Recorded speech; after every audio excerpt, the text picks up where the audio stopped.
해? 들어간 거야? 네. 네, 여러분 안녕하세요. 네, 조금 전에 저 팩트 보기 스튜디오에 있다가요.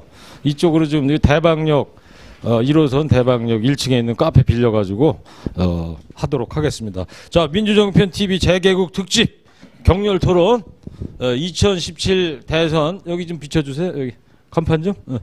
격렬 토론 2017 대선 못다한 이야기. 예, 좋습니다.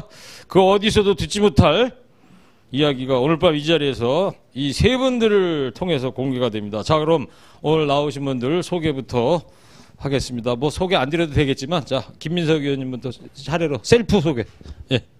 네, 안녕하세요. 김민석입니다. 지금 민주연구원 원장 네. 병원 한 군데 맡았습니다. 예. 아니, 이제 김 의원님은 과거 여기가 지역구 아니셨어요? 예, 이 동네 지역구였어요. 옛날 생각 많이 전에. 네, 최민희 의원님. 예, 예. 안녕하세요. 최민희입니다. 저는 남양주 병 지역위원장 네. 더불어민주당 그리고 그렇죠. 지금은 비정규직, 임시직, 국정기획자문위원입니다. 네, 우리 바지 사장 나오셨어요. 예, 최재성입니다. 불세출의 사무총장이고요. 전 삼선위원. 그리고 현재 유일한 감투는 민주정편 바지 사장. 예. 7월부터는 트렁크 사장으로 강등될 예정입니다. 반갑습니다. 우리 여기 저 많은 분들이 지금 저 지나가시다가 이렇게 쳐다보고 계세요. 예, 낯익은 분들이 와 계시니까 이렇게 쳐다보고 가고 계신데 이 우리 네 명의 공통 특징이 다 비정규직이고 뭐 직업이 없다 뭐 이런 것 같아요, 그죠? 네. 그래도 우리 세 명은 저 국회의원을 했었고 예. 최 선배님은 뭐 예. 전직 앵커셨고. 예. 뭐 인생 뭐 있습니까? 전세님 뭘 쓰지? 자, 이분들 알고 보니까 말이죠. 이번 대선에 숨은 개국 공신들입니다. 이런 말들이 있어요. 예. 근데 자기 공을 자기가 자랑하는 거는 좀 낯간지러우니까 서로 각자가 왜 이 개국 공신으로 지목이 되고 있는지 서로 이렇게 한번 칭찬 릴레이를 한번 시작을 해줘 보십시오. 우리 김민석 의원이 최재성 의원님한테 한번 왜 숨은 개국 공신인지.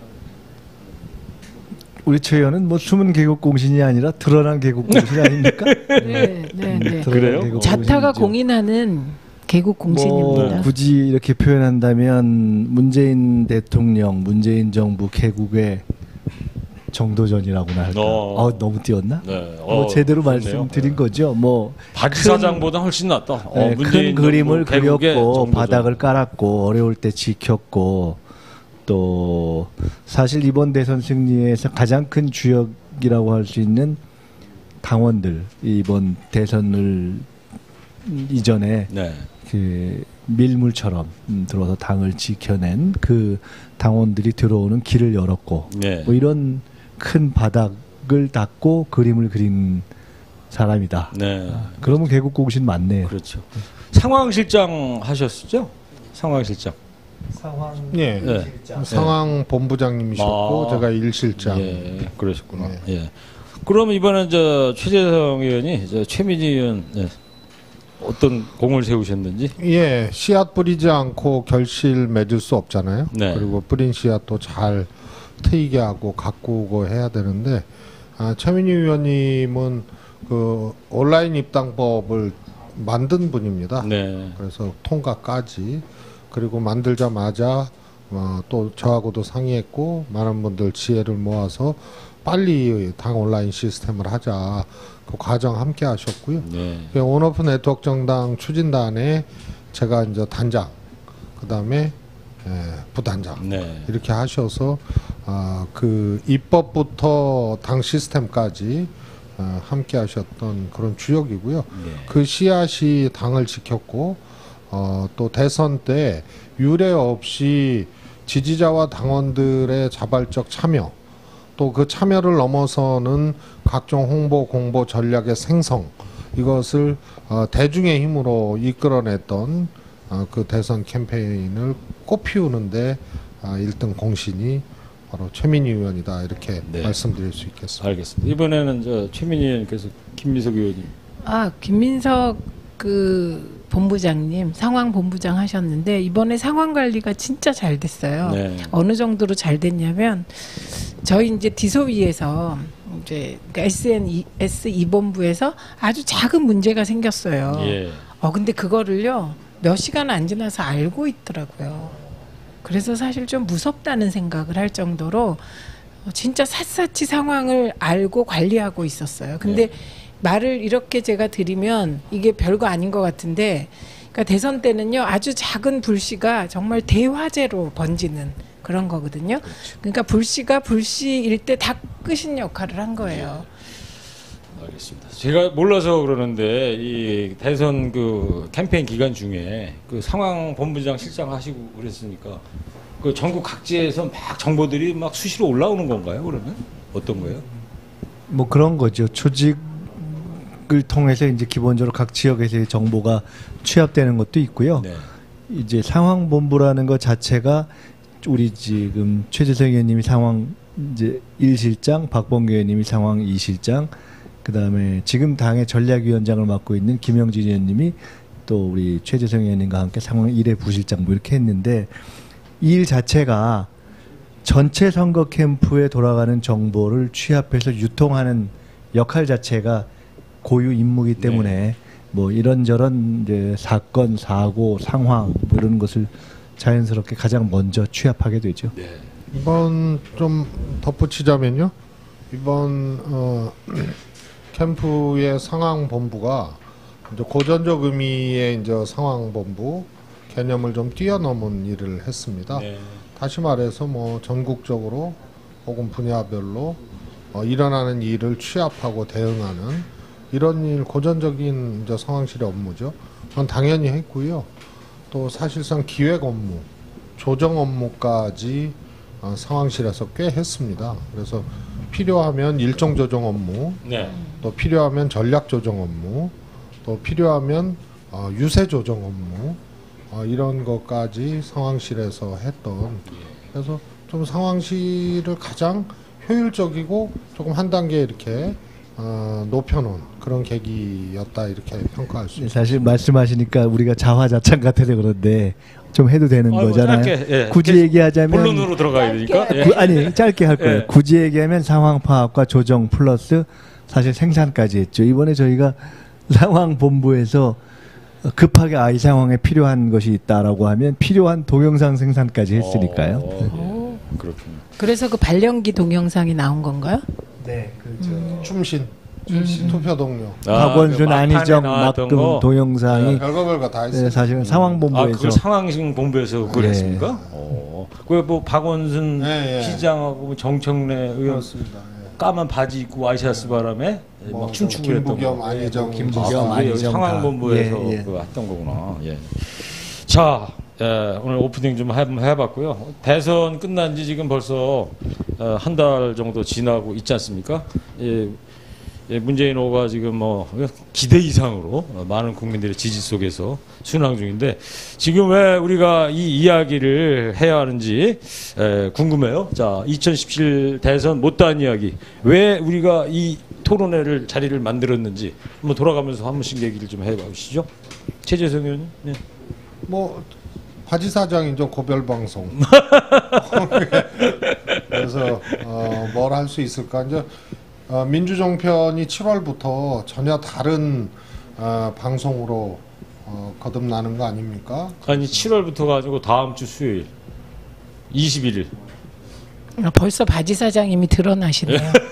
관심이 없으시죠? 예, 안녕하세요. 관심이 예. 없는 게 아니고요. 예. 이 책임 경영 하시는 분하고 깊숙이 토론한 거고, 네.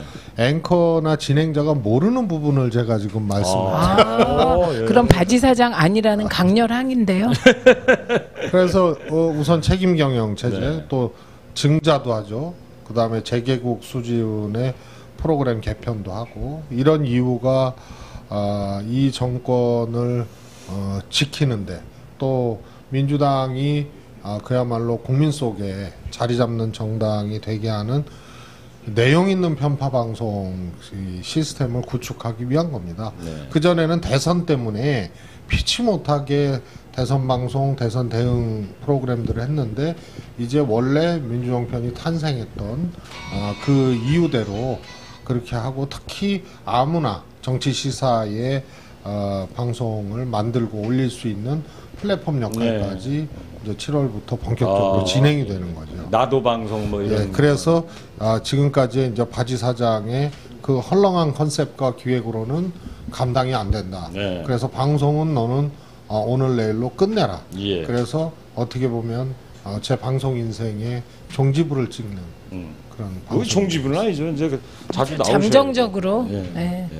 자, 저는요. 최민희 의원님은 이 토론회를 왜 해야 되는지. 예, 저는 당위성에 늘 대해. 보기와는 달리 거창한 고민을 하고 살아요. 네. 근데 이번에 이 거창한 고민은 이제 문재인 대통령 딱 되셨잖아요. 그러고 나면 이제 이게 사실은 문성근 선배랑 했던 6년 프로젝트, 그다음에 최재성 의원과 했던 2년 프로젝트 이 중심이 되고 우리가 같이 도왔던 프로젝트가 일단 이제 성공한 거고, 문재인 정부 성공을 위해서는 이제 당과 이제 다른 시스템이 가고, 저는 이제 다음을 위해서 뭐를 해야지? 예, 이런 생각을 혼자 하는 거죠. 네. 예. 그리고 또 하나는 깨알처럼 아수라 발발타 작별 인사를 드리러 네. 나왔습니다. 그래서 아수라 발발타를 이제 네 분이 시작을 했잖아요. 김현 의원, 황창화 위원장, 그다음에 정태호 위원장, 저 시작했는데, 정태호 위원장은 청와대 정무비서관으로 가셨습니다. 네, 그리고 황창화 위원장은 이분이 안철수 전 후보의 지역구 노원병. 노원병이세요. 네. 그래서 지금 뭐 하여튼 그 선거에서 이기기 위해서 발바닥이 닳도록 뛰고 그렇죠. 계십니다. 1년밖에 안 남았어요. 네, 그다음에 김현 의원님은 당 대변인 맡아서 또 불철주야 뛰고 계십니다. 그래서 아수라 발발타가 저 혼자 남아서 어쩔 수 없이 폐지될 운명에 처해서 또 인사도 드릴 겸 예, 나왔습니다. 알겠습니다. 네, 김민석 의원님. 네. 복귀를 잘 하고 또 대선 승리 때의 초심을 잘 짚어야 결국은 새 정부가 성공할 수 있기 때문에 이제 오늘 그 복귀도 하고 초심을 다져보자 뭐 이런 취지로 알고 있고요. 네. 그런 의미에서 이제 우리 예를 들어 지금 바지 사장 우리 최재성 의원님이 말씀하신 것도 고별이라기보다는 어떤 의미에서는 새로운 출발. 업그레이드를 이제 하는 거죠. 예, 그런 취지로 알고 있습니다. 근데 예. 이분이요, 지금 그 얼굴이 조금 이 오른쪽 얼굴이 약간 왜? 부은 듯 살찐, 왜요? 그 눈이 예민하지 않으시네요. 여기 약간 부으셨잖아요. 왜 그래요? 워낙 바리 사장님 얼굴이 커가지고 저는 잘 모르겠는데.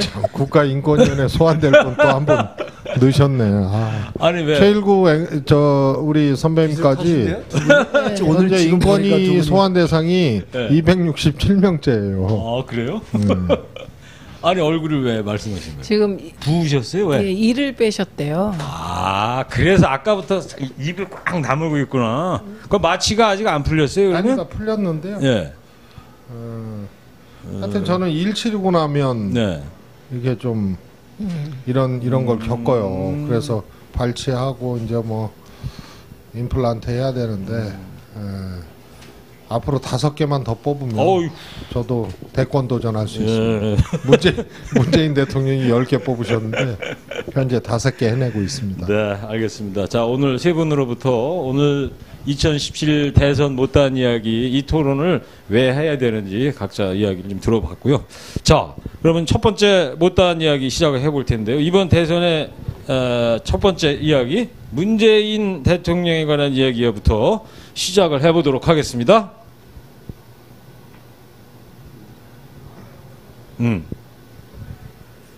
무슨 영상 한다고 그러는데 안 하고? 네. 그래요. 네, 참. 고별을 참 예. 고별답게 큐시트에는 이제 영상으로 써 있길래. 자, 바로 들어가도록 하겠습니다. 자, 먼저 첫 번째 질문이 저거예요. 18대 대선 때하고 19대 대선에서 문재인 대통령이 좀 달라졌다 이런 평가들이 많지 않습니까? 이 계기가 있다면 뭐라고 보십니까? 어떻게 해서 달라지게 됐는지? 어떤 분이든 예. 네. 예, 저는 그 문재인 실장님, 네. 청와대 계실 때 실장님, 네. 그리고 제가 방송위원회 부위원장 할 때 예. 자주 뵙고 중요한 거 의논하고 그랬었죠. 근데 노무현 대통령 돌아가시고 저희가 국민의 명령이라는 통합운동을 시작했어요. 그래서 그게 이제 문성근 선배가 주도하시고 제가 집행위원장을 하고 그리고 그게 혁신과 통합이 되고 혁신과 통합 상임 대표로 이해찬, 문재인 이렇게 들어오시게 된 거죠. 그리고 민주당하고 합당해서 민주통합당 된 거예요. 근데 그때는 진짜 문재인 대통령께서 정치를 할 생각이 1도 없으셨어요. 예, 그래서 1도 없으셨기 때문에 정말 불려나온 후보, 어쩔 수 없이 운명을 받아들인 후보, 그러니까 수동적이셨고, 네. 그러니까 매사에 이렇게 힘들어하셨고, 그 당시에 사진 보시면 굉장히 피곤해 보이시고 눈밑이 꺼먹고 그래요. 그러시거든요. 지금 사진을 비교해 보면 제가 개인적으로 보면 18대 대선 때가 오히려 더 나이 드신 표정. 맞아요. 더 젊어지셨어요. 훨씬 젊어진 것 같고. 그러셨어요. 그래서 그때는 그 정말 그 대통령께서도 18대 후보였을 어머 하필이면 또 18이에요. 그때는 진짜 이렇게 정말 어디에 중심을 두셔야 될지 그게 좀 정리가 안 돼 있으셨던 것 같아요. 그 그런데 18대 때는 상당히 수동적이셨는데 네. 이번에는 상당히 능동적으로 이번에 뭐 변화되신 적극적으로 바뀌셨고요. 그리고 어떤 순간 딱 해야지. 이게 역사가 나에게 부여한 임무면 해야지라고 결심하신 그 시점이 당대표 나가실 때 아닐까요? 네, 그 이후로는 진짜 흔들림 없이 네. 오셨던 것 같아요. 그 당대표 출마한 이후로 이제 당대표 재임 시절이죠. 그때가 또 문재인 대통령의 이제 하나의 그 문재인 정치가 바뀌는 그런 이제 어떻게 보면 자양분을 흡수하고 또 그만큼 어려움을 넘었던 시기인 것 같습니다. 그래서 당대표 나가겠다고 결단한 거는 아주 결단이었고 그 뒤로 이제 문재인식 정치가 기존의 정치 문법과 해석법하고는 통용이 안 되거든요. 그러면 봉합하느냐 아니면 개혁하느냐 두 가지인데 봉합을 하질 않았어요. 네. 그러다 보니까 이 문재인 당시 당대표를 폄훼하는 평가들이 많았죠. 정치를 모른다.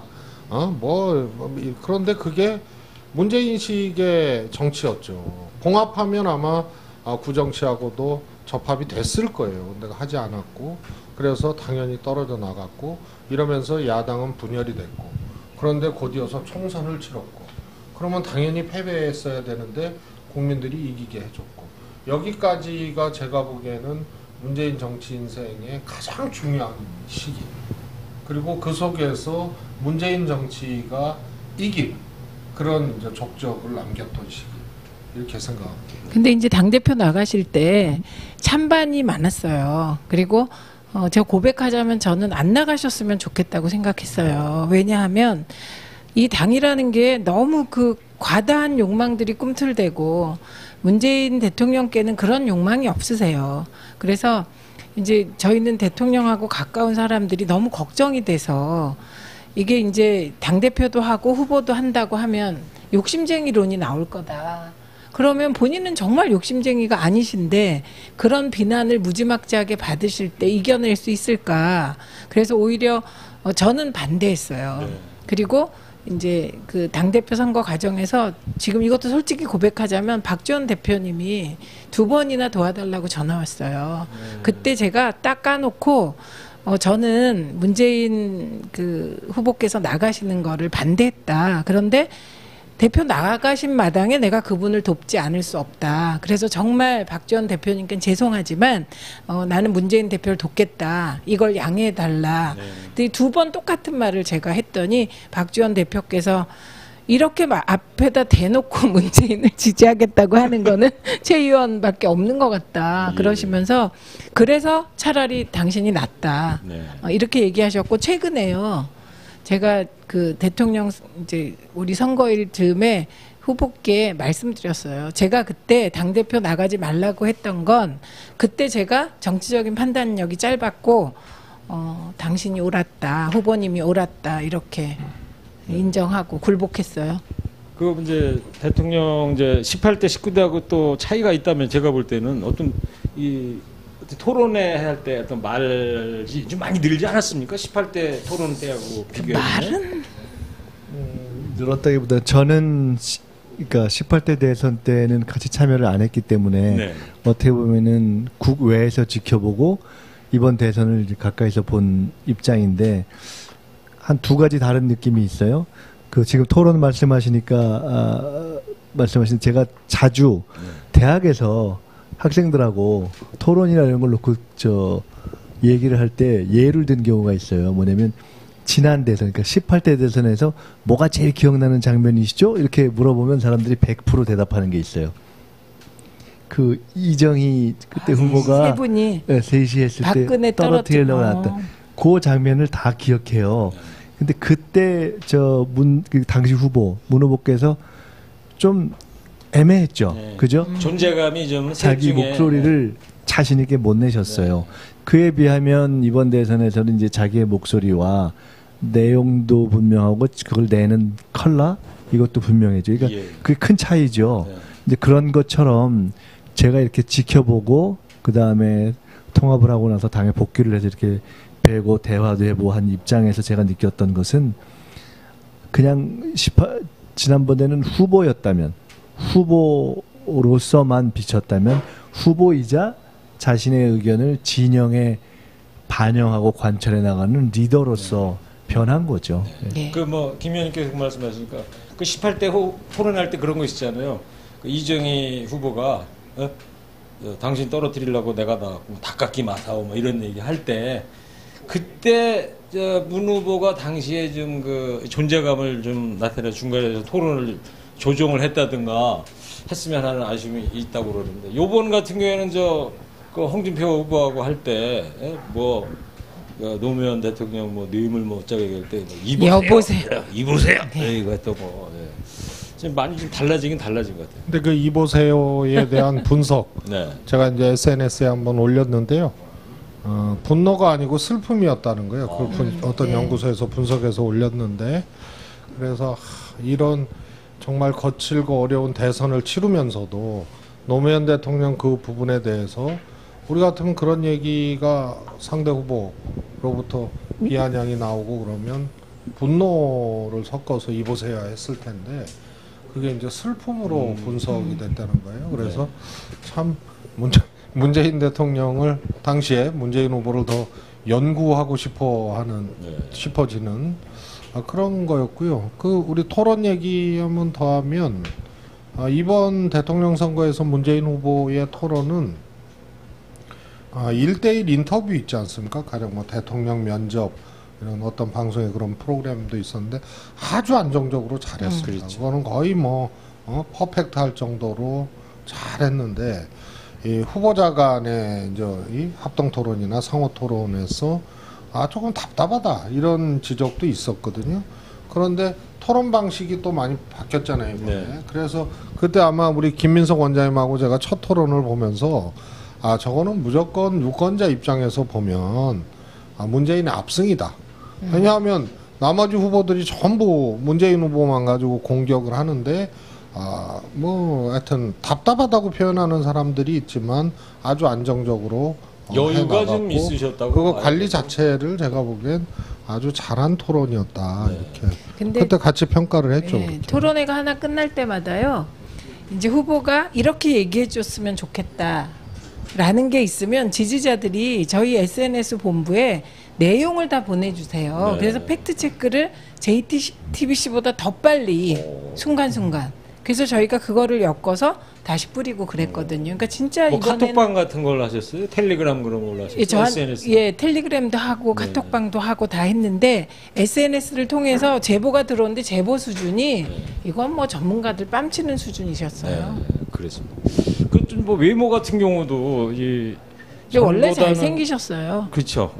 그러니까 머리 스타일이 염색을 이번에도 그렇게 많이 안 하셨대요 보니까. 그래도 웬만하면 마지막에 하셨죠. 까맣게 좀 염색을 하실 것 별로 안 같은데. 그래도 특별히 이번에 염색은 안 한 거 아닌가요? 아니 약간 하셨어요. 하신 것이 당선되시고 네.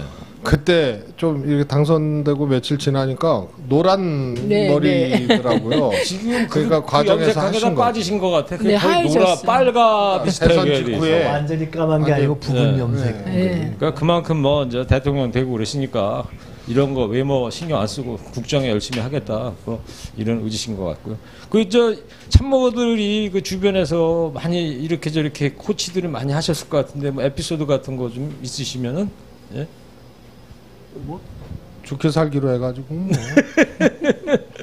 그런 거를 평가할 시간이 없어서요. 아, 그게 이 위기 순간이 몇 번 있었는데 저는 이제 문준용 씨 건으로 집요하게 흔들 때 네.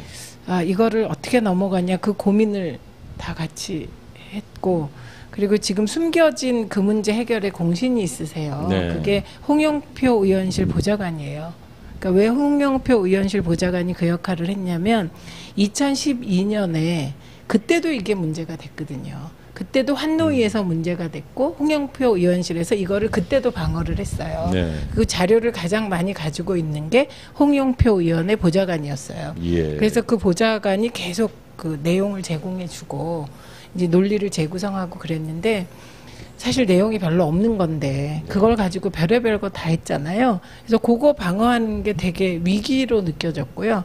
그다음에 이제 막판에 그 홍준표 장인권, 네, 홍준표 장인권 터졌을 때 우리 쪽에서 이제 그 경남 지역, 부산 지역 유권자들을 이제 한꺼번에 적폐 세력 뭉친다 이런 표현 나왔을 때 그때 SNS 본부는 정말 위기였죠.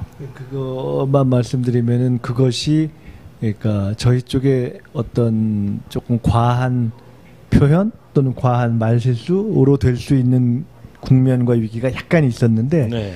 정확한 반론과 정확한 대응으로 사실은 또 운 좋게도 다음 날이 어버이날이면서 역으로 굉장히 불효막심하고 아주 그냥 천인공노할 홍준표로 사실 돼서 예. 바뀐 것도 있고요. 또 지금 말씀하시니까 생각나는데 위기의 순간 말씀하시니까 생각나는데 송민순 비관으로 에서 뭐 막 이런저런 네. 걸 했을 때 사실은 저희가 토론을 그 후보님 그 당시 이제 후보님 모시고 또는 그 당시에 갑론을박이 있었는데 캠프는 대부분 뭐 여기 우리 뭐 최재성 의원님도 계시고 지금 이제 청와대에 가신 뭐 전병헌 수석 등등등등 다 캠프는 오히려 이런 식의 색깔로는 이제 의미가 없고 안 먹힌다. 네. 굳이 일일이 뭐 사사건건 팩트에 대한 대응을 할 필요가 없다라는 것이었는데 네. 당시의 후보는 오히려 이걸 좀 원칙적으로 팩트는 팩트대로 대응을 하자는 입장을 가지셨고 또 결국은 어느 정도 그렇게 대응을 했어요. 네. 근데 지금 생각해봐도 여전히 그 대응 여부와는 상관없이 그런 정도의 색깔론으로 움직일 국민은 아니었다고 보지만 네. 왜 후보가 그랬는가라는 것을 그때나 지금이나 생각해 보면 우리가 얘기했던 2012년 대선 막판에 그 국정원 댓글 사건으로 해서 사실상 이긴 대선을 이렇게 뒤집혔던 데 대한 안타까움, 뭐 트라우마 이런 것이 강하게 작동했던 것이었다라고 예. 생각이 들어요. 네. 그 전, 네. 예. 홍준표 그 장인 뭐라 그랬죠? 영감탱이? 예.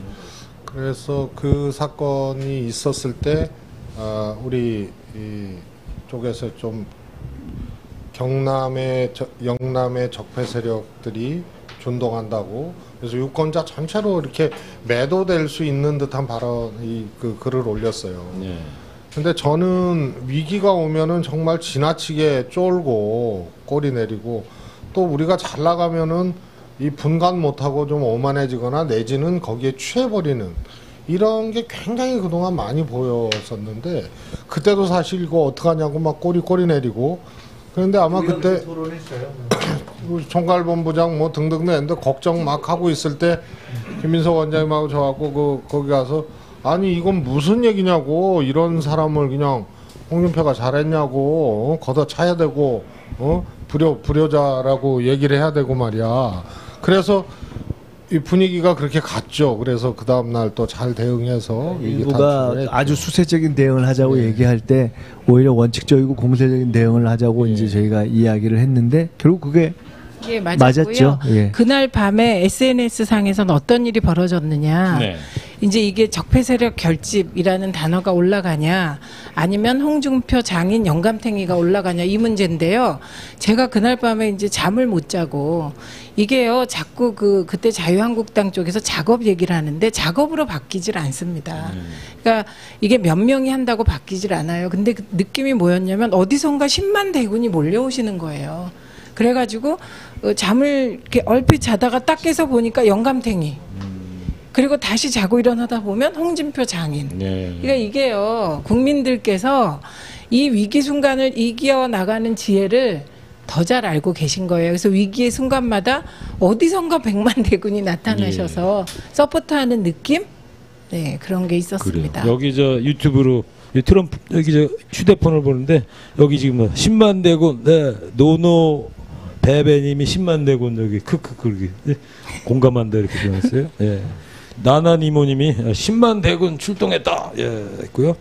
예, 송정원님이 그날 잠 못 잤음 뭐 이렇게. 네, 그거를 저는 느꼈어요. 네. 왜냐하면 SNS 이본부는 아시잖아요. 1년 전부터 유영민 위원장하고 같이 당원 전국 디소이 조직을 만들었어요. 네. 그래서 이제 당원들께 이 위기를 어떻게 해야 되는지 그 디소이 조직에 여쭈었을 때 아무도 답이 없는 거예요. 네. 그러니까 그 위원회를 이끄신 유영민 위원장님과 우리 최민희 이제 위원님 두 분이 같이 하셨는데 예. 그 유영민 의원님이 지금 이제 미래부 장관으로. 미래부 장관 후보가 되신 거죠. 네. 자, 이 두 번째 주제로 한번 넘어가 보도록 할게요. 2017 대선 못다한 이야기. 두 번째, 민주당이 달라졌다. 민주당이 달라졌다.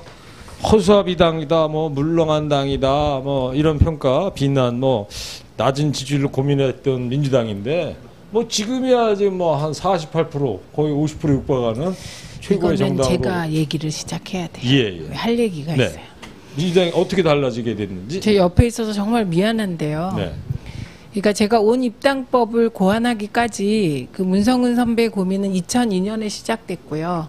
2010년에 온오프 정당을 고민하면서 어떻게 하면 당원을 확충할까 이 고민이었어요. 그런데 2012년만 해도 선거 끝나고 나왔던 말이 정체 모를 모바일 세력. 국민 참여 경선을 하니까 정체 모를 모바일 세력이라고 막 하셨잖아요. 그래서 그게 되게 우리 지지자들에게 모욕이었을 것 같아요. 네. 그래서 어떻게 하면 당에 들어오시게 할까를 고민했는데 진짜 당을 너무 싫어하시는 거예요. 지지자들께서. 그래서 고민하다 그러면 좀 편하게 당에 들어오게 어떻게 고민하다가 온입당법을 만든 거예요. 네. 본인 인증을 핸드폰으로. 근데 이게 법이 통과된다고 되는 게 아니에요. 이게 왜 제가 이 말씀을 드리냐면 사무총장 되시기 바로 전에도 요 비슷한 일을 하려고 저희가 애를 썼어요. 안 되더라고요. 네. 근데 이제 문재인 그 후보께서 대표가 되시고 그 천신만고 끝에 진짜 최재성 의원은 뭐가 되는데 늘 천신만고 같아요. 예전에 그 천신정이라 그래서 탈레반이라 그랬잖아요. 네. 예? 그때 다 그냥 하지 말자 그러는데 천정배 신기남 의원만 고한데 그래서 천신만고라는 말이죠. 그래서 진짜 어렵게 총무본부장을 맡았어요. 예. 그것도 사실상의 사무총장인데 사무총장이라는 직함을 뺏고 총무본부장이 되고 나니 제가 정말 좋았던 게요. 온입당법을 만들었을 때 이 온입당법을 가지고 또 우리의 관념적인 온오프 정당까지 탑재하면 시스템이 몇 달이 걸릴지 모르는 거예요. 네. 그런데 딱 나타나서 보더니 아 요거만 하면 된다면서 시스템을 그때 20일 만에 만드셨나요? 51일. 아 51일 예, 만에 만들었어요. 그렇게 만들고 나서 드디어 안탈 라이프 현상이 일어났죠. 이제 이렇게 된 거죠. 그때 그 담당 책임자 실무자들이 5개월에 4억 7천으로 계획을 갖고 와서 뭐 돈도 돈이지만 이게 왜 이렇게 오래 걸리냐 했더니 보안, 당원 명부가 되는 거 아니에요? 온라인 입당하면. 그러니까 보안을 잘해야 되기 때문에 오래 걸린다 이거예요. 그래서 제가 이게 문재인식의 정치가 구정치하고 충돌하면 봉합하든가 쪼개지든가 아닙니까? 그런데 문재인 대표는 봉합하지 않고 새로운 정치로 가겠다. 네. 그래야 우리가 이기고 정권 교체할 수 있다는 것을 확실히 했었고 또 저희도 그것을 믿고 문 대표하고 이제 함께 했던 거죠. 그러면 뭐냐면 옛날 정치 방식을 가진 분들은 지분을 요구하고 혹은 봉합해야 머물러 있고 그게 안 되면 나가는 거 아닙니까? 네. 그래서 탈당이 예견돼 있는 거예요. 근데 그때 5개월 공사해서 온라인 입당 시스템 했으면은 9월 1일 기준으로 만약 그게 8월 달에 통과됐죠. 예. 9월 1일 기준으로 하면 2월 달에나 이게 마무리가 되는 거예요. 그러면은 탈당은 이미 연내에 진행되고 거기에 분노한 사람들이 당을 지키기 위해서 문재인 지키기 위해서 올 텐데 그런 것들이 이제 기회를 놓치게 되는 거죠. 그래서 무조건 이거는 2달 안으로 해라. 그랬더니 왜 그러냐 그러더라고요. 그래서 뭐 이 새 정치에 대해서 못 이기고 봉합하지 않겠다는 것에 대해서 반발하고 나가면 또 분노하는 사람이 있고 지키기 위해서 오는 사람이 있다. 이런 판단을 정확하게 한 거죠. 그래서 빨리 하자. 그랬더니 보안 때문에 그래도 안 된다. 그래서 해킹하면 지킬 수 있냐 그랬더니 그건 또 별개의 문제래요. 그럼 빨리 하라고. 그렇게 지금 이제 했었던 거예요. 온라인 입당 법을 만드시고 그걸 현실로 집행하는 과정의 길목을 뚫은 거잖아요. 근데 제가 언젠가 그 이후에 그러니까 민주당 통합해서 제가 참여하고 나서 어디 팟캐스트에서 새날 그에 대한 제가 그러니까 새날에서 평가를 한 네, 저 것을 그거 들었어요. 나중에 들으셨다는 예, 예, 얘기를 예. 하시더라고. 예. 전 그걸 굉장히 높게 평가하거든요. 그러니까 이 제가 DJ 때부터 쭉 이렇게 정당사를 보면서 한국 정당사에서 저는 굉장히 이제 강한 당원 주권론자예요. 네. 결국은 당원의 주권이 문제를 해결한다고 보는데 여기에 있어서의 걸림돌이 뭐냐면 그 전에는 소위 얘기하는 구정치를 지향하는 것 또는 그런 성향의 분들이 당원 주권론을 주장하고 좀 새로운 정치 또는 개혁적 정치를 주장하는 분들은 그 지지 세력이 당 안에 없기 때문에 아까 얘기한 소위 정체불명의 모바일 세력이라고 불리기도 하고 하는 그런 대치 전선이었어요. 네. 근데 그 대치 전선을 깨버린 것이 바로 온라인 입당이어서 그 지지 세력이 당 안에 편하게 들어오게 되자 그때부터는 원칙적으로는 당원 주권론이 맞는데 그 전에는 그 구정치가 당원 주권론을 얘기하고 새정치는 그걸 주장 못하는 현 상황이었단 말이에요. 근데 이제 그 당원 주권론이 원칙에서도 현실에서도 다 작동되게 된 거예요. 이제는 당원이 그냥 늘어나기만 하면 되는 문제예요. 그래서 역사적 사건이어서 저는 그걸 굉장히 높게 평가해요. 이것은 본인이 어떤 정파에 속했느냐 어떤 입장이냐를 떠난 문제여서 제가 정당사적 정치사적으로 굉장히 중요하다. 제가 그런 평가를 계속 했는데 그 얘기를 예, 저거 하시더라고. 새날이라는 팟캐스트에서 하신 거를 제가 들었어요. 근데 이제 그 이후에 지금 말씀하신 그러니까 그 전에는 그러니까 지지자들께서 밖에서 자기 지지하는 분을 뽑으면 정체모를 모바일 세력이라 그러고 그리고 뭐 대선을 실패한 세력이라고 하고 그래서 당 안에 들어오니까 이제 당원들이 뭐 특정 소수 당원이다 이렇게 얘기하고 그래서 이제 이 과제는 그 온당원이 지금 한 20만 되잖아요. 이 온당원이 100만 넘어가면 그런 얘기가 없어질 것 같아요. 그 지점이 당시에 좀 당권이 흔들리고 그랬던 부분이 좀 강화됐던 지점이 되는 건가요? 그렇게 그러면? 됐죠. 만약에 그때 온라인 시스템이 안 돼 있어서 법은 통과됐지만 입당할 방법이 없었다. 네. 그러면은 어떻게 되냐면 탈당하거든요. 당연히 흔들렸겠죠. 51일 만에 시스템을 만들고 3일인가부터 안탈 탈당이 라입. 시작됐어요. 그래서 안탈 라입. 네. 안탈 라입이 뭔지 아세요? 모르겠어요. 안철수 탈당, 나 입당. 그리고 안탈 그때 라입. 두 가지가 있었죠. 하나는 준비된 영입 인사들. 표창원을 1호로, 김병관을 2호로, 이수혁을 3호로 해서 영입 인사들이 며칠 간격으로 쭉 들어오고 또 당원들이 1,000명에서 많게는 19,000명까지 2만 명 가까이 들어온 날도 있었어요. 네. 그래서 14만의 당원이 들어오고 20명의 영입 인사들이 들어오고 예. 당대표 지냈던 분들을 포함해서 상당수가 탈당을 하고 이런 것이 거대하게 충돌했었던 때가 12월 1월입니다. 1월 중순까지. 그때 정말 이 온라인 당원들 또 영입 인사들, 또 흔들리지 않았던 문재인, 또 이걸 뒷받침했던 최재성 정말 네. 자, 잠깐 또 우리 맞는 말이에요. 맞는 말이에요. 그냥 그 본인이 하니까. 큰 물꼬가 그렇게 네. 이제 바뀌는 그러니까 거거든요. 본인이 하니까 책이야. 좀 웃기긴 한데 맞는 말이에요. 그래요. 뭐 대임 웃기는 건 아니고 대시니까 우리가 다 해줬는데 또 하는 또 거지. 하니까 좀 웃기네. 저기 우리 동지들 유튜브에 의견 지금 뭐 당원 얘기하고 그러니까 많은 분들이 의견 주고 계신데 조르바님이 올림픽 경기장 같은 곳에서 당원 대회를 좀 자주 했으면 좋겠다. 문재인 19대 대통령 아이디가 권리당원입니다. 당원이 주인되는 그런 당 만들어 주세요. 당원들 목소리 자주 듣고 소통하고요. 네. 장기영님이 최재성의 봉도사화. 네? 봉도사와. 봉도사 정봉주, 뭐 봉도사 화. 네. 갓재성. 야, 네. 뭐 워낙 야노스님 이런 의견 주셨어요. 안찰스가 제일 잘한 일은 민주당 탈당한 일이다. 어떻게 보세요 이 의견에 대해서? 예? 뭐 뭐 하여튼 과거 해석법으로는 해석이 안 되는 네, 그런 장면들이었죠. 그래요. 자, 자, 아까 그 말씀 규정을 한번 하고 넘어가야 될 것 같은데 네. 문재인 대표 시절에 민주당의 진화, 민주당의 변혁은 그야말로 디지털 정당화를 시도하면서 당원들이 주인으로 설 수 있는 토대를 만든, 그다음에 소통 구조를 만든. 사실 이번 대선 때 주목받고 히트쳤던 게 그때 다 준비하거나 웜업을 했던 것들입니다.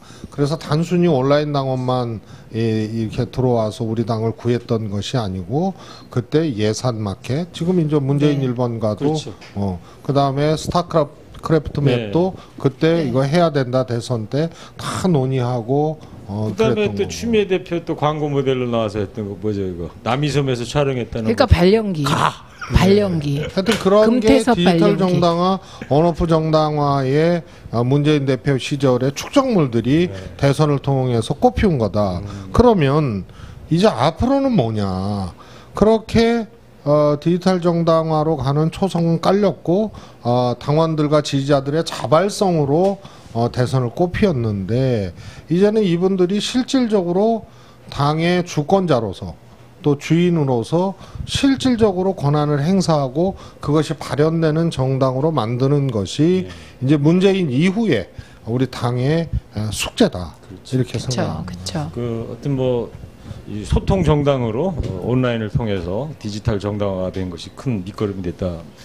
그러면은 그 시스템은 그렇다 치고요. 그 이번 대선에서 이 문재인 후보의 어떤 호위무사 역할을 한 분들 뭐 어떤 분들인지 소개 좀 해주실 수 있습니까? 뭐 이 세 분이 다 뭐 호위무사들이시긴 뭐 하지만. 저희 셋도 뭐 열심히 네. 했죠. 근데 호위무사 숫자가 네. 당 대표 시절에는 몇 명 안 됐어요. 예. 전부 눈치 보고 대선에는 호위무사라는 표현을 쓰기는 조금 애매한 그렇지. 국면 아닌가 싶어요. 그러니까 아까 말씀하셨던 어려운 시기, 그렇죠. 대표로서 또는 후보가 되는 것이 어려운 시기. 그럴 땐 뭐 호위무사라는 것이 의미도 있고 그렇겠지만 네.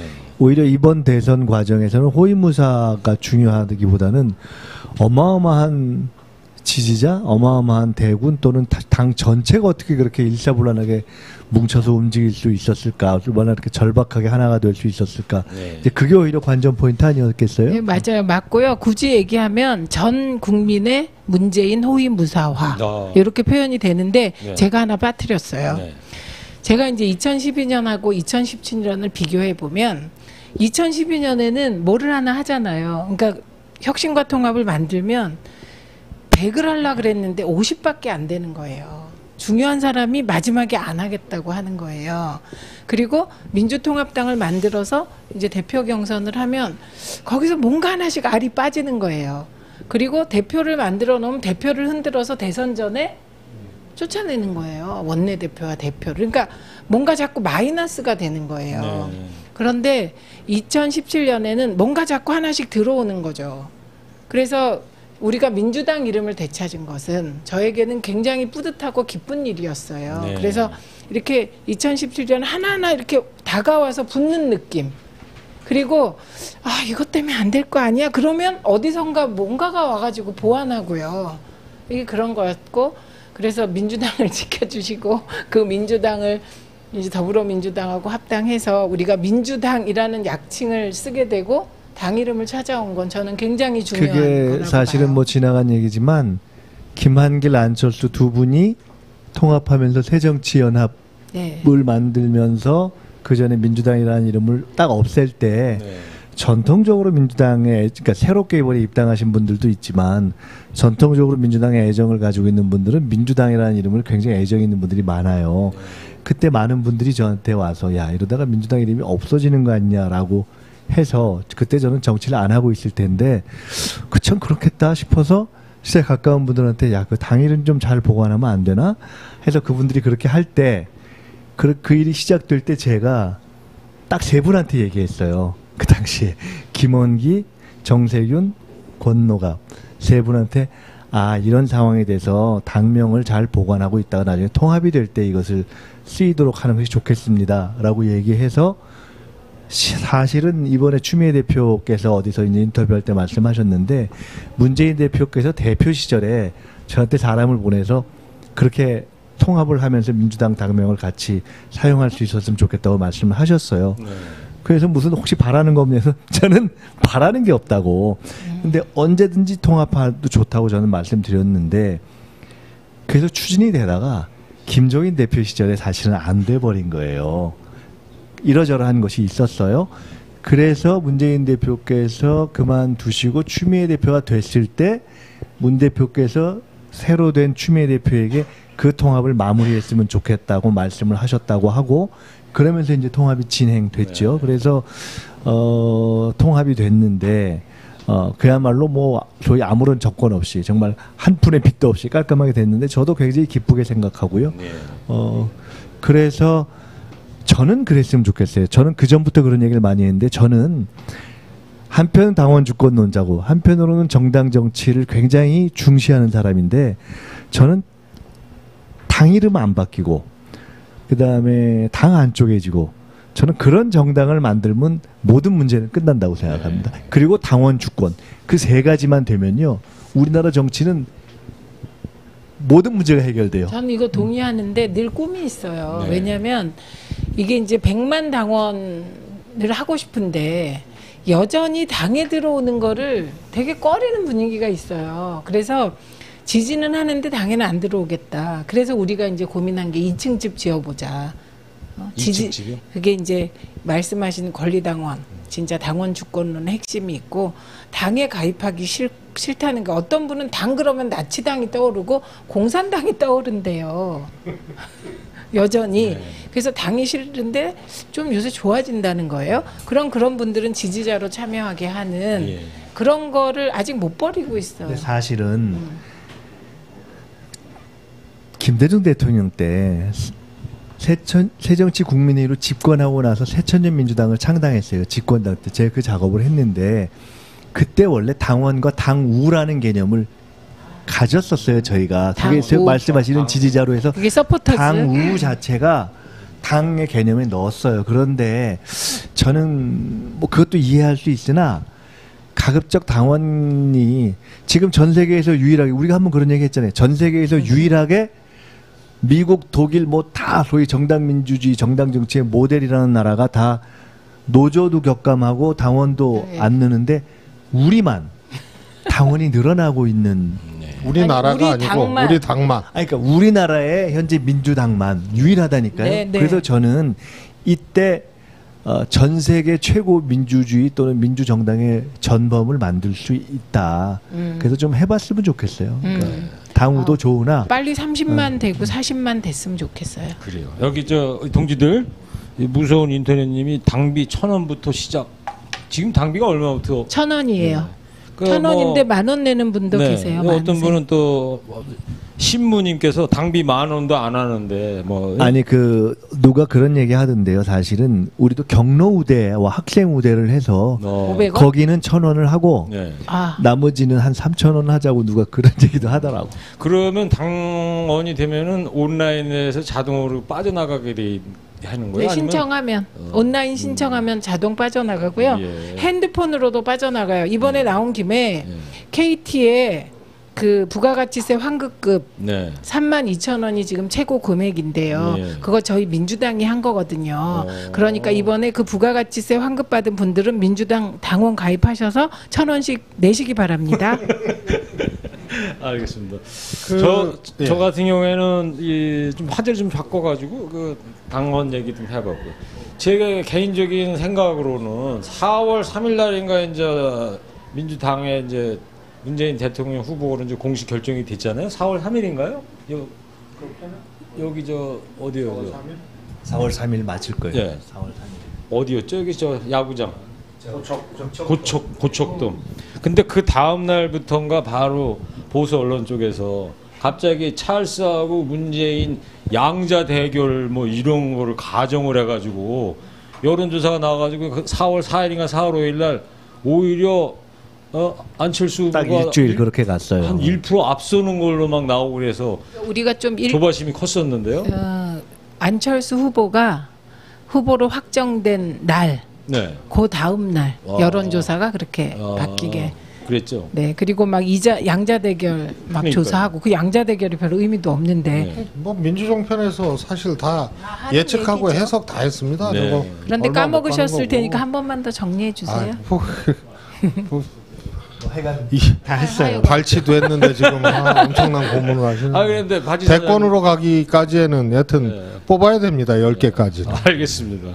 그 뭐 민주정편 얘기 나왔는데 이번 이 선거 과정에서 민주정편 TV가 좀 역할을 했다고 좀 보세요. 어떻게 보십니까? 저는 뭐 했다고 보고요. 네. 그렇게 다른 인터넷 TV나 방송들은 꽤 오래됐거든요. 사실 팩트 TV 뭐 전부 10년씩 훌쩍 넘었는데 네. 대선 전에 작년 12월이죠. 12월에 만들어서 지금 6개월째잖아요. 근데 대선 전에 특히 지지자들이 이 듣고 싶은 내용, 분석해야 될 내용, 또 하고 싶은 말 이런 것을 조금 정확하게 해준 그런 방송 아니었나 싶어서요. 이 말은요 편파 방송을 아주 잘했다 이런 뜻이고요. 그다음에 최일구 앵커님이 팩트 폭격기로 아주 잘하셨습니다. 감사합니다. 그 뭐 저야 뭐. 네. 하나는 그런 일종의 그러니까 뭐 말 장난, 재미, 약간 조금 뭐 웃기거나 아니면 조금 약간 이렇게 비트는 이야기 네. 이런 경우가 많이 있는데 네. 이 편에서의 우리 편에서의 정통 정치 해설을 지향해서 했다는 점이 하나가 있고요. 네. 또 하나는 이게 이제 방송이라는 것도 모든 세상사와 마찬가지로 운이 있어요. 운명 또는 운. 근데 이 민주정편이 사실상 첫 방송을 탄핵 네. 그 안에 국회 통과되던 국회 통과되는 날 작년 12월에 시작했죠. 통과되는 날 국회 본회의장 그 로텐다 거기서 한 유일한 방송이에요. 그게 그랬습니까? 시작이 된 거죠. 네, 그때 우리 바지 사장님하고 같이 이거를 어느 날 시작하는 게 좋은가 얘기를 했던 예. 그런 기억이 있어요. 그래서 그게 CNN이 방송이 클 때 이라크전 방송을 통해서 다들 그렇죠. 처음에 CNN이 그렇게 될 줄 몰랐어요. 근데 이라크전을 중계하면서 컸어요. 예. 그때 저희가 그런 얘기를 하면서 탄핵 이거 통과하는 날 첫 시작하자고 한 것이 운명 같은 거죠. 우리 민주정편 TV가 운이 좋다지 그 말씀해 주신 거죠? 그냥 어떻게 운이 보면 좋게 만들었어요. 이분들이. 소명이 네. 있을 것이다. 뭐 얘기하는 거죠. 여기 저 김영은님이 김민석 단장님은 우리 당에 공헌한 게 많습니다. 인정해 줍시다. 뭐 이런 거 있고요. 예. 자, 그 저기요. 아까 안철수 예. 이런 건데요. 네. 우리가 이제 늘 본선에 들어가면 중도 확장을 원해요. 네. 예, 이번에도 중도 확장 주변에서 여러 가지 마타도가 또 많이 있었잖아요. 네.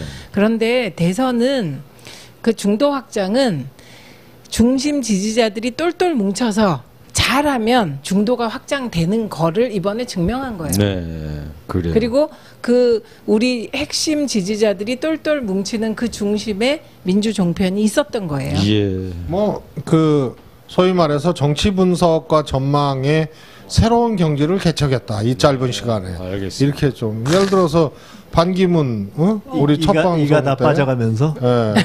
그것까지 해야 우리 돼요. 아수라 10개까지 발발타에서 반기문 어떻게 10개 빠질 됐- 때까지 아수라 발발돼서 반기문 예측을 했었습니까? 그럼요. 그만둘 거다 했고. 저는 그때 반기문 나오고 안 반기문.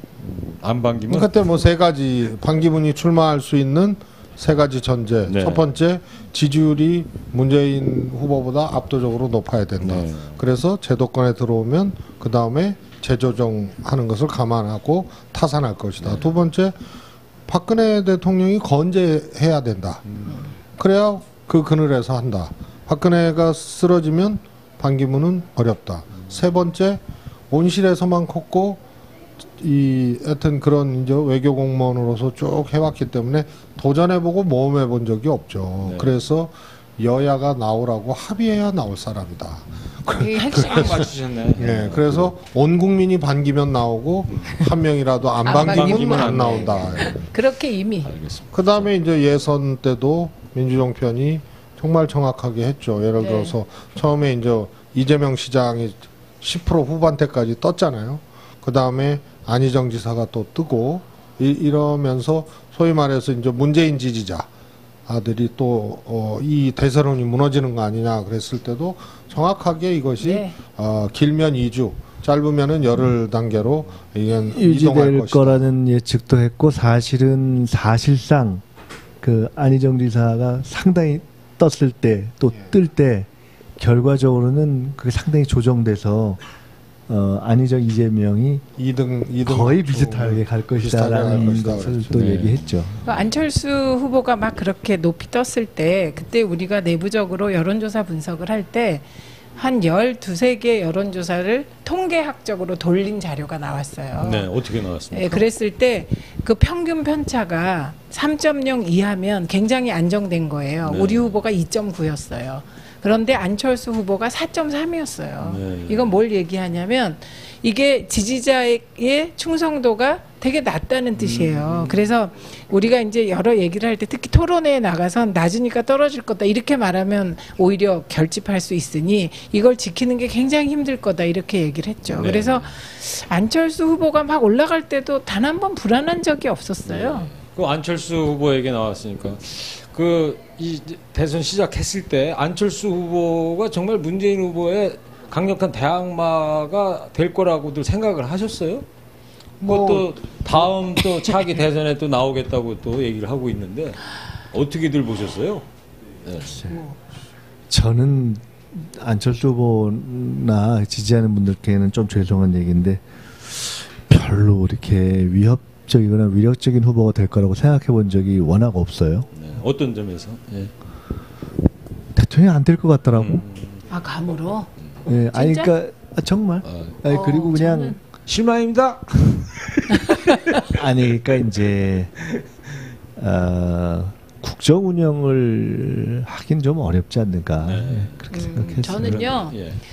그 안철수 후보는 스스로 대권 후보가 되고 그다음에 스스로 대통령이 되고 새 정치를 할 길을 걷어찼다고 생각해요. 네.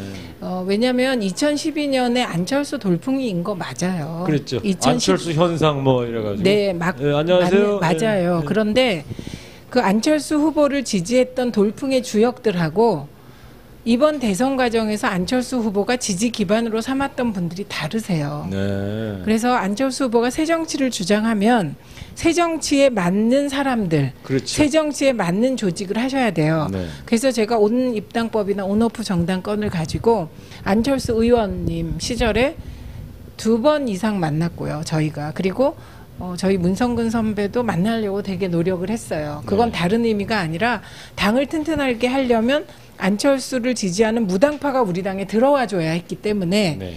그래서 만약에 당으로 못 데리고 들어오면 밖에서 결사라도 만들어서 당신의 새로운 지지층을 만들어 대야 된다는 말씀을 드렸는데 우회적으로 답이 왔어요. 그런 사람들이 전부 친노기 때문에 하지 않겠다고. 그 순간 저는 안철수 후보의 길은 막혔다고 생각해요.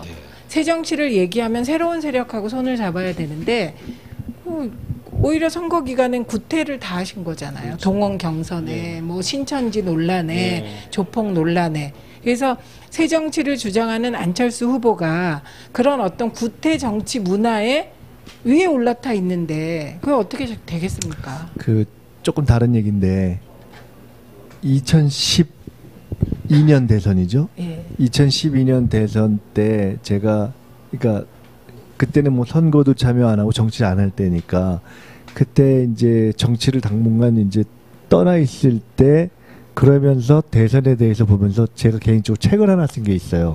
삼승이라고. 김대중 노무현에서 이제 세 번째 승리를 했으면 좋겠다. 지금 제가 삼승이라는 다큐를 하나 만들고 있는데 그때 그 삼승 다큐에 우리 최재성 의원도 인터뷰하고 뭐 몇 사람 인터뷰했어요. 그런데 그때 제가 뭐라고 썼냐면 안철수 후보 당시 2012년에 얘기하면서 유일하게 어쩌면 대통령이 돼볼 수 있는 기회는 그 당시 문재인 후보가 되고 뭐 될까 말까 좀 어렵다 이렇게 하면서 안철수 들어오면 경선하겠다 뭐 이런 얘기 있었죠. 예, 예. 그때 민주당에 그 당시에 들어와서 경선을 한다면 그것이 거의 유일하고 본인에게는 최상의 기회가 될 것이다 라고 제가 했었어요. 삼승이라는 다큐 영화를 좀 준비하고 계시다고요? 근데요 그 후에도 기회가 한 번 더 있었다는 거지. 그러니까 물론 그 후에 당연히 있었죠. 한 번 있었는데 이 당에 계속 이제 차버리신 거지. 있으면서 스테이했으면 됐죠. 여기 이제 동지들 그때가 의견 유력한 기회였죠. 여기 저 안철수 후보 관련해 가지고 조도현님이 철수는 끝났수 뭐 이렇게 뽀녀님이 오고리파. 저 최민희 의원이 아까 말씀하신 거 가지고 오고리파 뭐 그쪽 렌터카 동원하고 뭐 이랬다는 거 아닙니까 지금? 자 좋습니다. 자 이번엔 세 번째 이야기로 한번 넘어가도록 하겠습니다. 2017 16페이지. 넘어가기 전에 그 전략적 위기, 전략적 판단을 해야 될 위기가 있었죠. 이게 이제 대선 못다한 이야기, 뭐 이제 주제가 그렇게 돼 있으니까요. 첫 번째가 촛불 때였던 것 같아요. 촛불 때 국민들은 무조건 탄핵 퇴진으로 쫙 갔는데 정치인들 정치권의 반응은 각양각색이었거든요. 책임 총리 받자부터 뭐 특히 초기에 최순실 사건 초기에 이 촛불이 막 활 타오르지 못할 때 그때 겨울 되면 쓰러질 것이다 촛불이 하면서 정치적인 해법으로 이렇게 일관했던 그런 분들이 대부분이었어요. 박근혜 내각제 던지니까 또 받자 그러는 사람들이 개헌하자고 던지니까 받자 그러는 사람 책임 총리 국회 추천 총리죠 받자 그러는 사람 그래서 갈팡질팡하는데 국민들이 그냥 찍어 누르듯이 왔거든요.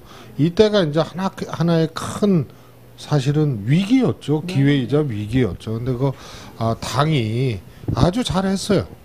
당이 그래서 잘 넘어갔고 또 그때 당은 일관되게 어떻게 보면 사실은 당도 그때 바로 뭐 퇴진으로 가자, 뭐 바로 탄핵으로 가자 그 얘기를 하자는 기류도 있었지만 그렇게까지는 못했다 하더라도 사실은 거국 내각으로 적당히 타협하자든가 이런 것을 안 하고 단계적인 퇴진으로 몰고 갔죠. 그걸 일관되게 간 것이 그래도 국민들의 기류에 부응은 한 거죠. 그때 사실은 소위 친문위원님들 상당수도 내부에서조차 이거 퇴진으로 바로 가는 거는 그렇다. 그래서 좀 흔들렸던 그런 경우가 있었습니다. 그때는 당이 중심을 아주 잘 잡아줬던 그런 거고요. 그 중심을 잡은 주역이 추미애 대표와 이 두 분이세요.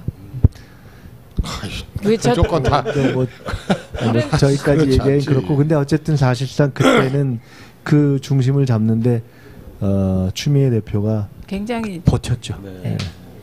그리고 소위 말해서 대세론을 흔들기 위해서 제3지대 개헌 뭐 이런 거 막 했잖아요. 그런데 거기에도 또 국민들이 흔들리지 않았고 그때 사실 문재인 후보 경선 후보죠. 예비 후보 진영 내에서도 개헌에 대해서 받아야 된다. 개헌안을 내야 된다.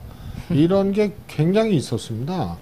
그게 이제 박근혜 11월이죠. 10월 24일 박근혜 대통령이 국회 시정연설하면서 개헌을 뿌렸잖아요.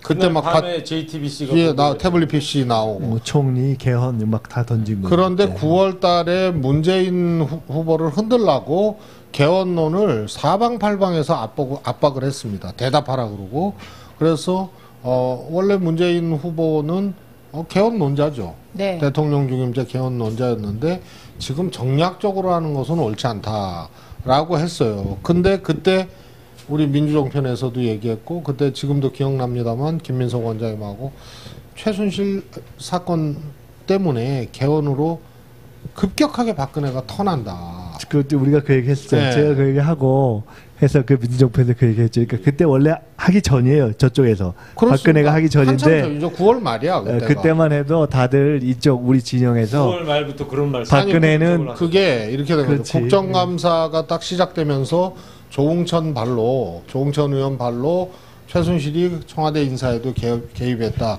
이러면서 이게 이제 시작이 된 거예요. 물론 그 전에 안민석 의원의 그 뭐 체육계 비리, 최순실 관여설, 그 다음에 정유라 승마 뭐 이런 게 있었죠. 근데 국감이 시작되면서 딱 된 거예요. 그때 김민석 원장님하고 저하고 이거 심상치가 않다.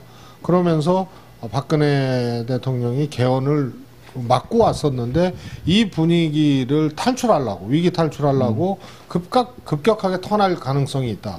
그래서 제가 10월 초에 문재인 후보에게 개헌에 대해서 지금 정략적이다라고 개헌을 할 수 있다라는 워딩을 쭉 해오셨거든요. 중임제 개헌을. 근데 이거 안 된다고 미리 못을 박아야 된다. 그래서 10월 중순 그러니까 박근혜 대통령 국회 오기 한 2주 전에 문재인 대표께서 지금 하는 개헌은 정략적이다. 이것을 해놨어요. 그래서 그래도 명분 있게 이렇게 헤쳐갈 수가 있었죠. 근데 이 개헌론은 하여튼 죽지 않고 껄핏하면 살아나고 그래서 결국 막판에 이제 1월에 국회 개헌특위 만들었잖아요. 그게 이제 6월 말까지고 그리고 이게 그 민주당만 빼고 우리 당만 빼고 오스트리아식 그 분권형 개헌 안까지 만들고 그랬어요. 그러니까 제가 이번 대선 과정에서 느낀 게 정말 흔들기 세력은 끈질기다. 살기 위한 방식으로 네. 국민들 곁에 지지자들 곁에 설득력 있게 가는 게 아니고 흔들어서 그 반사적인 정치적 효과를 보려는 게 아주 오래된 그런 거였죠. 개헌 있었죠. 그다음에 제3지대론. 그게 개헌을 매개로 한 제3지대. 네, 제3지대론. 빅텐트. 그렇죠. 근데 텐트 뭐 못 치고. 텐트 쳐보지도 주머니도 못 못했지. 열지. 배수로도 못 내고 끝난 건데 그런데 그때 또 우리 민주정편에서 그 얘기했죠. 아마 이 빅텐트론자들은 쇼핑백을 크게 갖고 가는데 아무 물건도 못 담을 게 담을 없을 것이다. 것이다. 그래서 빈손 쇼핑만 할 것이다. 이랬는데 그것도 역시 맞았죠. 그런데 하나 재밌는 것은 박근혜 씨가 소위 말해서 국회 총리 추천 던지고 또 이랬을 때 있잖아요. 이때 정치권, 정치인들의 정말 천태만상의 모습들이 있었죠. 그거 옳다고 하는 사람이 있고 총리 운동한 사람도 있지. 또 뭐 제가 확인한 거는 아니지만 출국 전에 혹시나 해서 다시 돌아온 사람도 있고 또 우리 당에도 그 내심 바라고 사실 있었다 그래요. 움직였던 사람 국민의당 쪽에서는 당연히 있고 그래서 그때 박근혜라는 정말 위기의 대통령 그 당시에 그리고 국정농단의 정말 주범인 박근혜 전 대통령이 위기 탈출하려고 던진 거를 갖다가 정말 뼈다귀 던졌는데 동네 삽살개 진돗개 다 나와가지고 말이에요. 그런 영국이었죠. 그래서 야 이건 아니다. 그리고 국민들이 개헌 아니라 할아버지라도 이게 인위적인 정치공학으로 흐르면은 이거 꽉꽉 누르고 왔던 거고 거기에 꿋꿋하게 초지일관했던 게 문재인 대표와 당 그리고 추미애 대표였습니다. 정말 참 대단했어요. 근데요, 그 끝까지 괴롭힌 게 친문 패권 논란이에요. 친문 패권 논란은 진짜 정말 지긋지긋하게. 친문 패권이 진짜 국민 패권인데 뭐. 초창기에 많이 나왔잖아요. 친문 패권지를. 근데 선거 중간에 다 사라져 버렸어요. 그게 실제로 친문 패권 세력이 있는 거예요? 네? 국민 패권이라니까요. 국민 패권으로. 네. 국민 지지를 받고 있고 그런 사람들이 일하고 하는 게 당연한 것인데 오히려 일을 자유롭게 못했던 것이 문재인 대통령 이제 이렇게 소통했던 가까운 분들이었죠.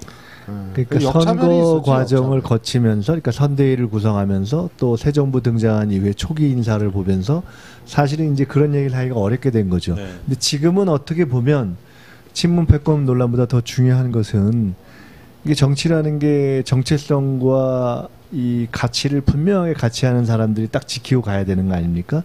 그런 점에서 보면 친문 패권이라는 것은 그것을 지적하는 사람들 또 그 세력의 한편에게는 그렇게 딱 중심을 갖고 못 가게 하는 그런 그쵸? 의도가 있는 그쵸. 거예요. 그렇기 때문에 새 정부가 더구나 여소야대의 현실에서 앞으로도 지금도 그렇고 뭐 인사 논란도 있고 계속 될 텐데 어찌 보면 더 중요한 것은 그 논란을 뛰어넘어서 예를 들어 이렇게 처음부터 바닥을 깐 분들 있잖아요. 그러니까 어려울 때도 함께 했던 분들, 그리고 가치를 같이 하는 분들, 이런 분들이 딱 이렇게 쭉 흔들리지 않고 가게 하는 거, 이런 게 사실은 굉장히 중요한 또 하나의 가치지요. 그러고 보니 대통령께서 패권 논란에 대응하는 방식도 다르네요. 네. 2012년에는 기억나시죠? 소위 그 친노 핵심이라 그래가지고 캠프를 다 떠나는 선언하고 떠났었어요. 그런데 이번 대선 때는 어딘가 부실장으로 어딘가 뭐로 이렇게 이 삼선 의원이 이렇게 상황 본부장도 아니고 제1실장으로 내 팔자는 진짜 그러니까 그런 팔자야.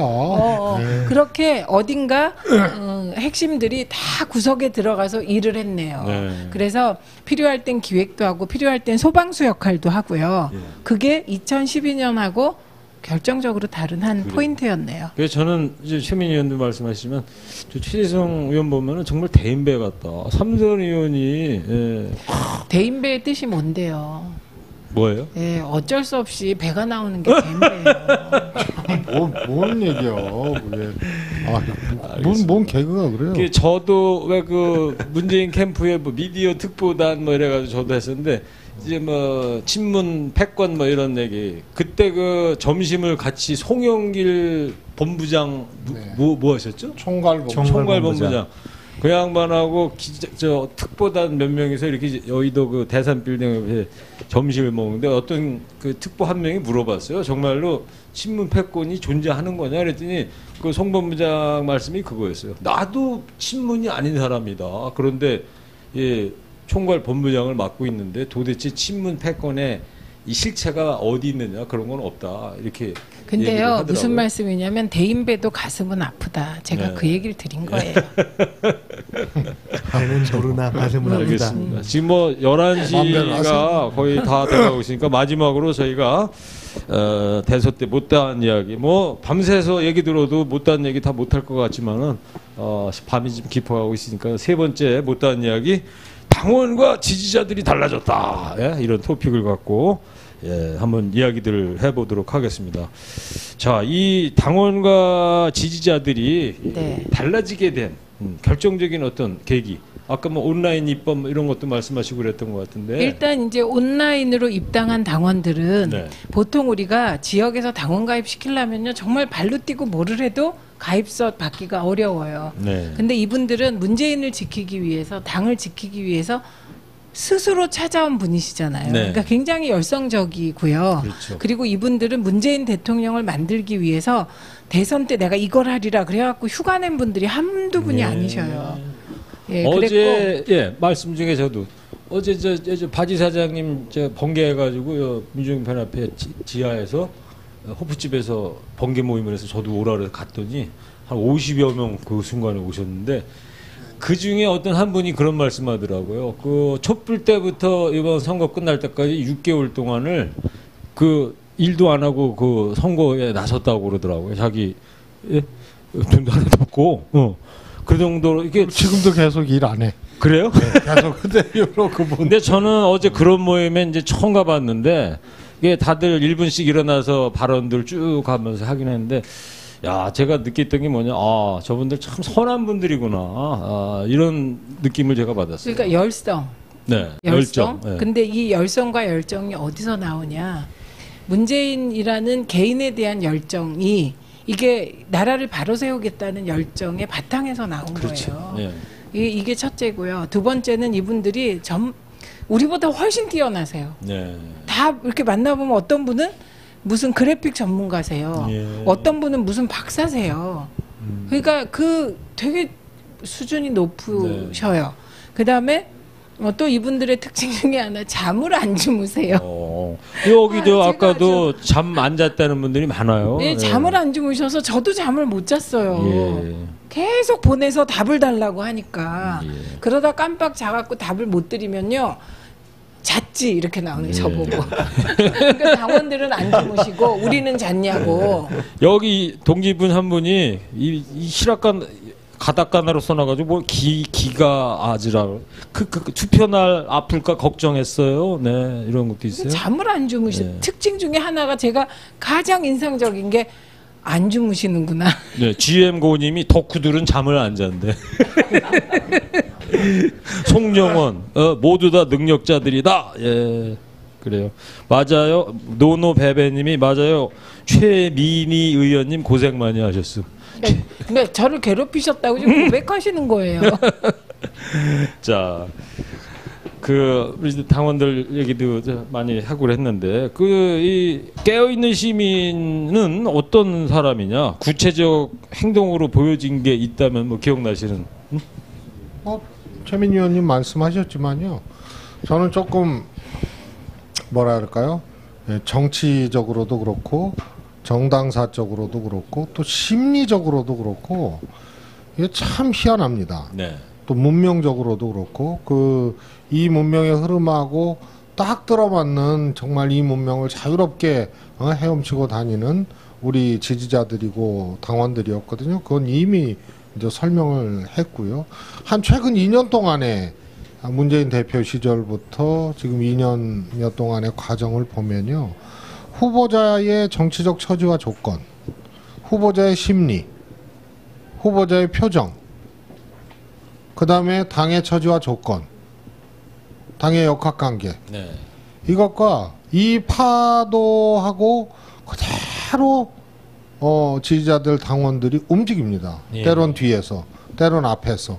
그리고 위기가 오면 집합지성을 발휘를 하고 때로 움직이기도 하고 각각 움직이기도 하고 필요하면 전략적 분석도 하고 정보를 집합하기도 하고 뿌리기도 하고 나눠주기도 하고 다시 얻기도 하고. 집단 지성의 힘이다. 네. 그래서 이거는 뭐 당연히 뭐 집단지성, 이 집합지성의 힘이죠. 그런데 이것이 정치인과 또 정당과 이것을 궤를 같이 하면서 이 2년이라는 시간을 그렇게 해올 수 있었나. 그리고 그냥 본인들은 출마자가 아니잖아요. 그렇죠. 정치인이 아닌데 참을 때 그냥 참아야 돼요. 확 터뜨려야 되는데 그냥 당하고 있고.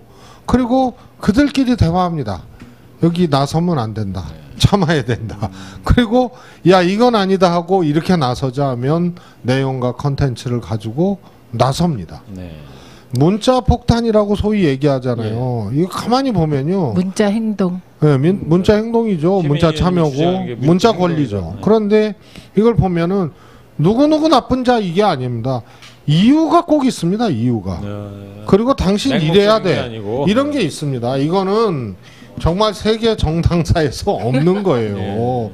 이런 분들과 함께 해온 2년입니다. 네. 제가 4월 총선 끝나고 4월 말에 문재인 대표하고 정말 잘 안 만나는데 둘이 차 한잔 하게 됐어요. 네. 그때 제가 그런 말을 했습니다. 2012년 대통령 후보 문재인에 대한 지지는 어떻게 보면 정권 교체해야 된다는 당위적 지지가 컸다. 그러나 2016년 총선에서 문재인 대표가 지지하러 간데 많은 사람들이 모이고 발을 동동 굴르고 총선 지원하러 갔는데 손 한번 잡으려고 하는 모습에서 짠한 것이 보였다. 네. 그래서 2012년은 당위적 지지였고 16년 당대표에서 물러나고 총선 지원 다녔던 문재인의 모습에서 자기를 합치시킨 겁니다. 지지자가. 그리고 17년 총선을 치른 겁니다. 그래서 지지자와 당원과 후보와 당이 한 물결로 한 흐름으로 고개도 넘고 줄령도 넘고 또 물도 건너고 하면서 왔던 인연이기 때문에 이건 세계 정당사에서 찾아보기 어려운 합체 과정이었습니다. 그래서 세계 최고의 당원이 됐고, 그래서 세계 최고의 정당이 될 수밖에 없는 거다. 그래서 문재인 대표 시절에 정당 개혁은 디지털 개혁이었다면 앞으로의 이제 숙제는 정당의 거버넌스를 바꾸고 당원들을 주인으로 세우면 세계 최고의 정당 된다. 그러면 문재인 정부 지키고 재집권하고 또 집권해서 대한민국의 새로운 대한민국을 만들 수 있다. 결국 너무 길었나? 이거? 아니요, 뭐 안 이- 길었어요. 예, 민주당의 과제는 이제 앞으로 거버넌스를 새로 만들어야 되고 이 당원들의 힘이 가장 크다 이런 예, 저는요, 결론을 내야 될 것 같아요. 예, 마지막에 드릴 말씀이 네. 세 가지예요. 첫째는 저는 이번 대선을 치르면서 노무현 대통령님의 숨결을 실제로 느꼈어요. 네. 그리고 이 위기를 어떻게 해결하지? 저쪽에서 조금만 더 하면 무너질 것 같다. 이런 아주 위기의 순간이 있었는데 그때도 저쪽에서 노무현 대통령님을 끌어들였고 권양숙 여사를 끌어들여서 스스로 무너졌어요. 네. 그리고 이거를 보니까 그 정재승 씨가 진짜 숨결이 돌아다닌대요. 네. 과학적으로 분석하면 그걸 느꼈고, 그다음에 두 번째는 노무현 대통령께서 말을 굉장히 이렇게 절제되게 해요. 사실은 잘 보면. 근데 이렇게 중의법으로 얘기하신 게 깨어있는 시민의 조직된 힘이잖아요. 그냥 깨어있으라가 아니고 네. 깨어있는 시민의 조직된 힘. 예, 저는 이 조직이 당이라고 생각합니다. 예. 그 기억하실지 모르겠는데 후보 시절에 문재인 후보의 본선 돌입 아마 직전인가 아마 그 적절 어떤 시기였던 것 같은데 저한테 문자로 새 시대의 첫차 네, 제가 어떨 보냈죠. 것 같냐고 슬로건으로 보냈어요. 저한테 이렇게 한번 보내셨어요. 네. 제가 그때는 선뜻 딱 오지 않아서 조금 갸우뚱했는데 요새 제가 계속 생각을 해봐요. 한편으로는 그것이 갖는 의미가 있다. 그 점점점 부합하고 맞아간다. 근데 그게 한편으로는 가령 김대중 대통령도 그랬고 노무현 대통령도 그랬고 문재인 대통령도 다 그 대통령이 된 시점에서는 그 이전 시기와 다른 모습을 보였어요.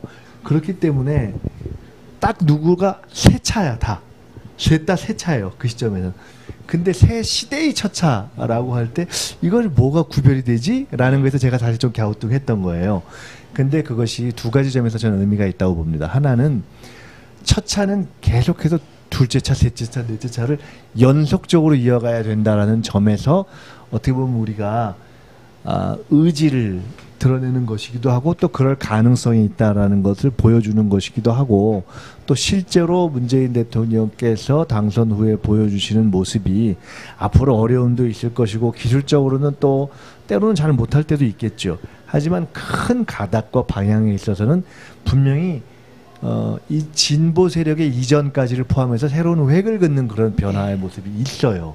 그런 것들 우리가 수용해야 한다는 점에서 이제 변하는 건데 그런 첫 차로서 뒤를 계속 둘째, 셋째, 넷째 차를 계속 가려면 가장 큰 담보가 뭐냐? 정당입니다. 네. 그래서 세계 최고의 정당, 유일하게 당원들이 늘어가고 있는 시점에서의 정당이 안정적으로 되려면 당원 주권을 어떻게 현대적 방법으로 현실화하지 하는 그 고민을 네. 이제 앞으로 해 나가야 될 해야죠. 과제가 그리고 그걸 되겠네요. 이제 만들어 가야죠. 네. 자, 지금 밤 지금 11시 10분 가까이 되고 있습니다. 2017 대선 못다한 이야기 여기서 정리를 좀 하고요. 내일 이 자리에서 다시 9시 반부터 팩트 폭격기는 9시부터 하고요. 9시 반에 또 여기 와가지고 이 세 분하고 다시 못다한 이야기 더 나눠보도록 하겠습니다. 자, 민주정편 TV의 다양한 광고 문의 받고 있죠. 네, 후원 인증샷 보내주시면 소개해드리고요. 자, 많은 분들 후원 좀 부탁드리겠습니다. 자, 민주정편 TV 재개국 특집 격렬 토론 2017 대선 못다한 이야기 내일도 계속하고요. 오늘 미처 못나는 이야기 더 놀라운 비화 내일 이 시간에 탈탈 털어드리도록 하겠습니다. 자, 여러분 내일도 이분들과 함께 대선 이야기 하겠습니다. 감사합니다, 세 분. 네, 고맙습니다. 안녕히 주무세요. 네, 수고하셨습니다.